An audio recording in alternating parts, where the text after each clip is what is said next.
Wow. So that's why we're here this morning, isn't it? To celebrate what I think might reasonably call the greatest moment in history. Certainly, it's the greatest date in the Christian calendar. It's the day that Jesus was raised from death. And I'm going to make a confession. I never know if a speaker on the church show should make a confession to start off with. I feel a bit nervous about speaking about this morning. I guess probably particularly those of you who know me well know my style probably is not always entirely serious. There were no giveaway signs of that earlier on, obviously.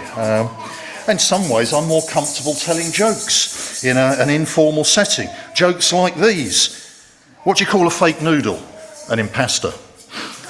Why did the Scarecrow win an award? Because he was outstanding in his field. How do you organise a space party? You plan it, of course, and so on and so on. Don't worry, I'm stopping. I'm not doing any more of that. Because you see, Easter Sunday is no joke. Easter Sunday changes everything. Easter Sunday means that Jesus of Nazareth was telling the truth when he said he would die and then be raised to life. And Easter Sunday means that death has indeed been defeated. Easter Sunday is no joke. Nor is Easter Sunday some sort of magic trick, perhaps, like a coin that might disappear and then suddenly reappear in some sort of way that is obviously an illusion. And maybe that's what some people believe about Easter Sunday, that story that we read and thought about earlier on in the service, that perhaps it was some sort of magic trick that took place 2,000 years ago, or maybe some sort of deceit, an illusion, or perhaps a mistake that happened all those years ago. And so I suppose what I want to say to myself and you, to all of us this morning, is that we do have to make up our minds on Easter Sunday, on what might be the greatest moment, the most significant moment in human history. What do we think really did actually happen on that day a couple of thousand years ago? We all need to make sure we answer that question. Now, of course, numbers of people have sincerely sought to answer that question over the years. I don't know if many of you are aware of a man, an author called Frank Morrison, who quite a number of years ago decided that he wanted to find out what actually happened with regard to the events around the resurrection. He ended up writing this book called Who Moved the Stone? I was aware of this book. I hadn't realised until reacquainting myself with it recently. It was published in 1930, nearly 100 years ago, this book. I would suggest it's utterly and totally relevant here today on Easter Sunday 2026, as it was when it was published in 1930. You see, the really interesting thing about this book that Frank Morrison wrote was it ended up as a book that he didn't mean to write. Now, that doesn't happen often, does it? I'm told the minister at this church has written a book, apparently. Jolly good read, but he did mean to write it. You know, he had an intention to write that book, and he wrote it. Frank Morrison never meant to write this book. What he'd meant to write was a book called Jesus, the Last Phase. And basically, he planned to debunk the whole suggestion that Jesus was raised from the dead. And with that, of course, because he understood these things, basically to destroy the core of the Christian faith, to say that it could be no more than a myth. For without the resurrection, following the death of Jesus, ultimately, it's not much of a message. And he realised that and wanted to write Jesus, the Last Phase. But as he starts the book himself, Morrison writes, "This study is in some ways so unusual and provocative that the writer thinks it desirable to state here very briefly how the book came to take its present form. In one sense, it could have taken no other, for it is essentially a confession, the inner story of a man who originally set out to write one kind of book, and found himself compelled by the sheer force of circumstances to write quite another book that he named Who Moved the Stone. See, Morrison suggested, and I think probably all would agree this, that there are some clear facts around the events 2,000 years ago that are uncontestable. There was a man called Jesus of Nazareth who claimed he would be killed and then raised to life. This Jesus was indeed crucified under Roman rule. There was an empty tomb with a large stone rolled away. And for sure, many of Jesus' followers ended up, often ultimately, incredibly bravely, claiming they had seen this Jesus after he had been put to death. But you see, Morrison's point was these facts themselves did not necessarily mean Jesus had been resurrected. There might have been some other explanations that people may hold today. I think do hold today.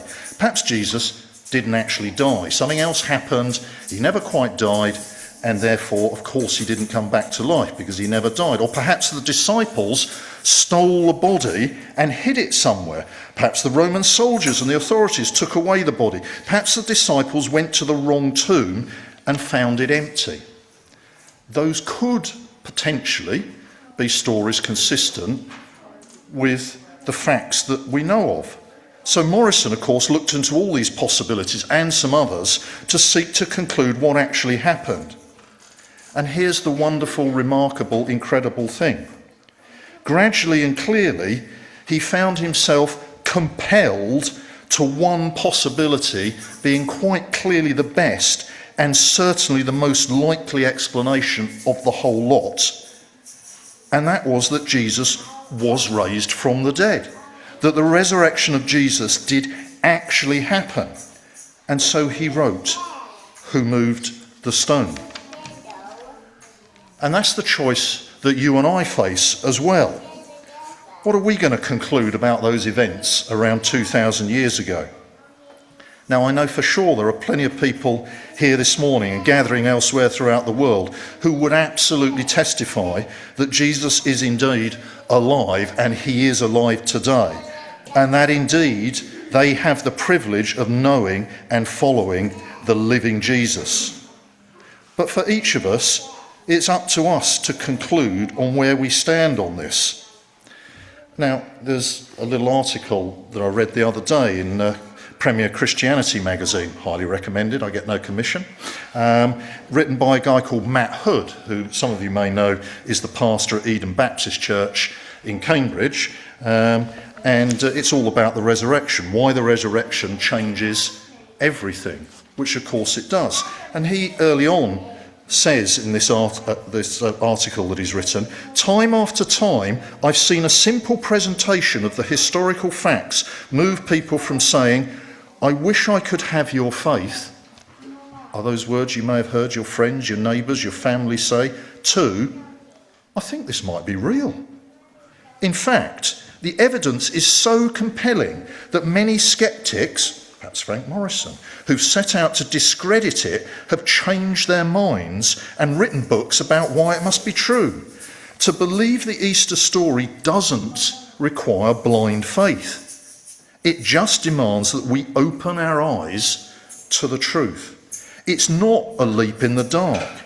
It's stepping out into the light and placing our feet on solid ground.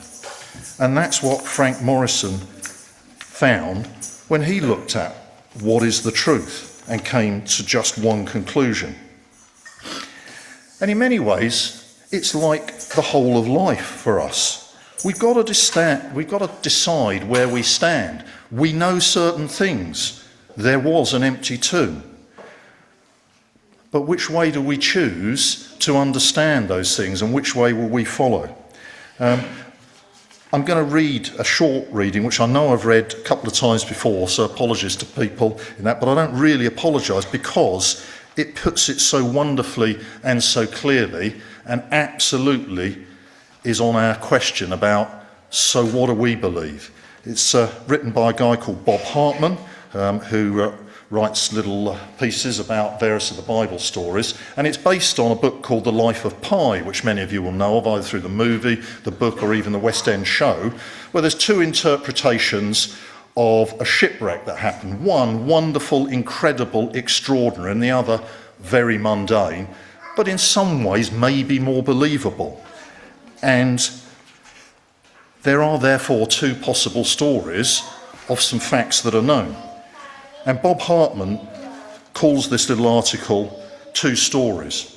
And I think it fits absolutely with what we might be reflecting on this morning. It goes like this. Here are two stories. Which one do you prefer? The first story begins like this. Once upon a time, a very long time ago, there was a series of accidents. Energy and matter and molecules collided, and somehow you're here today. Here by coincidence, here by chance. The second story starts this way. In the beginning, God created the heavens and the earth, and you are here today, not by accident, but because he designed you and loves you and wants to have a relationship with you. Here are two stories. Which one do you prefer? The first story continues. The fit live, the weak die, so kill or be killed. Survival is the name of the game. Look out for number one. And here's how the second story goes. Blessed are the meek. Blessed are the poor. Blessed are the peacemakers. Greater love has no one than this, that he lay down his life for his friends. Here are two stories. Which one do you prefer? The first story finishes like this. You die, the end. And the second story? Actually, the second story has no end at all. For Jesus said, I am the resurrection and the life. He who believes in me will live, even though he dies. And whoever lives and believes in me will never die. So here are two stories to explain our world. No one can prove which one is true. No scientist, no philosopher, no politician, no priest. It's up to you to choose. So here are two stories. Which one do you prefer? So just to finish, someone who also looked into the claims of Jesus, who was a skeptic, and ultimately concluded that he had to believe them. I think he described himself as the most miserable convert in the whole of history because he had to acknowledge he was entirely wrong, is someone you might well have heard of called C.S. Lewis. He was originally absolutely a skeptic, as of course was Frank Morrison, but he was totally persuaded of the truth of the Christian gospel when he examined it, including the truth of the resurrection of Jesus of Nazareth. And he went on to write many remarkable books, including a book that I've probably buried under here now, though it doesn't matter, called Mere Christianity, which, even though again an old book, a remarkable defence of the Christian faith. But perhaps most famously, he wrote the Chronicles of Narnia, and many of you will have heard of those books. You may have read those books, or you certainly may have seen some of the films about those books. And there's several books that tell of the adventures, you may know, of four children, Peter, Edward, Susan and Lucy, in some sort of alternative world called Narnia.